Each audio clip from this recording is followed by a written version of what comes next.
কক্সবাজারে ধর্ষণের ঘটনার 4 দিন পর 3 জনকে গ্রেপ্তার করেছে পুলিশ। তবে তারা কেউই ধর্ষণকাণ্ডের এজাহারভুক্ত নন।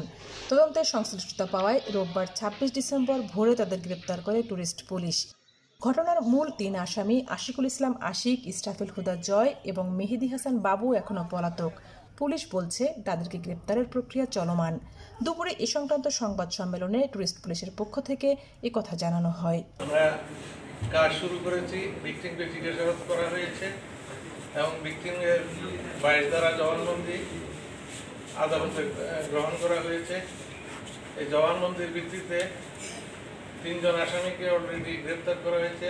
অতিরিক্ত ডিআইজি আরও বলেন, মামলার প্রধান আসামি আশিকের বিরুদ্ধে নারী নির্যাতন, ইয়াবা ও অস্ত্রসহ 17টি মামলা রয়েছে। ইসরাফিল হুদা জয়ের বিরুদ্ধে 2টি মামলা রয়েছে। ঘটনার সঙ্গে জড়িত প্রত্যেককে খোঁজা হচ্ছে।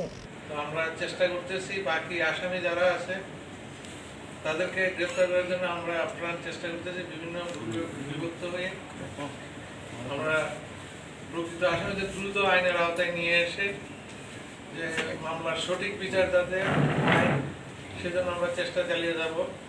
কক্সবাজারে যাতে পরিবেশ স্বাভাবিক থাকে, সুন্দর থাকে এবং একটা হারমোনি পরিবেশ থাকে, সবাই যাতে নিরাপদ মনে করে, সেজন্য আমরা সবাইকে আশ্বাস দিচ্ছি ইনশাল্লাহ আমরা শর্ট টাইমে বাকি আসামিদের ইনশাল্লাহ গ্রেফতার করতে সমর্থ হব। কক্সবাজার শহরের পশ্চিম বাহারছড়া মৃত সালে আহমেদের ছেলে মেহেদি হাসান ও চকরিয়া উপজেলার ডুলার হাজরা ইউনিয়নের উলুবুনিয়া গ্রামের মৃত মুক্তার আহমেদের ছেলে মামুনুর রশিদকে গ্রেপ্তার করে পুলিশ।